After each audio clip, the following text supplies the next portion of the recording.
That day, Uncle Mike found himself in the middle of a desert. The desert sun was blinding. The sky was so blue there wasn't a single cloud. Heat waves made the air shimmer and twist. A restaurant sat eerily quiet under the blazing sun. Two robbers burst out of the restaurant. They tossed a bag of money right at him. Uncle Mike quickly grabbed the money bag. When he looked up, the robbers had vanished. He looked completely confused. The restaurant owner pointed a gun at him. The owner thought he was in on the robbery. Uncle Mike explained he was just there for a steak. The owner didn't believe a word he said. More than steak, he wanted to serve him a bullet for breakfast.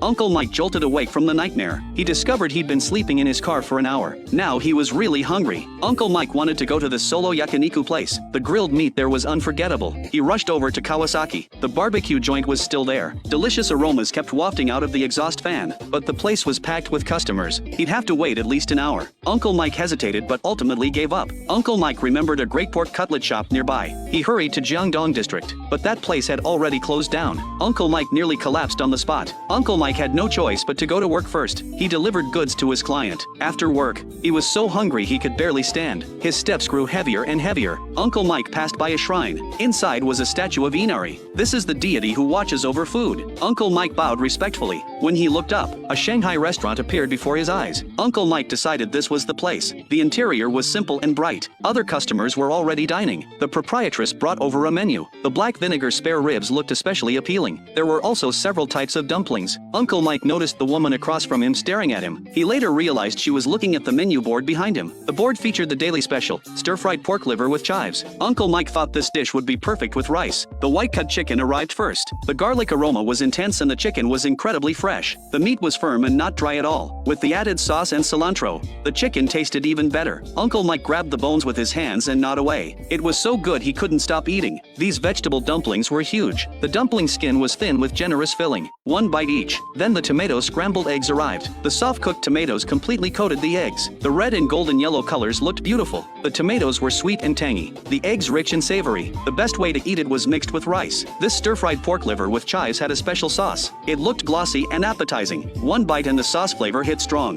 The liver was tender and smooth. The chives had that distinctive aroma. Uncle Mike quickly finished one bowl of rice. Finally, sesame glutinous rice balls arrived for dessert. 4 plump white balls filled with sesame paste. The outer skin was soft and chewy. The inner filling sweet and fragrant. This was such a unique way to end the meal. On this famished afternoon, Uncle Mike discovered amazing Chinese flavors at this Shanghai family-style restaurant. Both his heart and stomach were completely satisfied.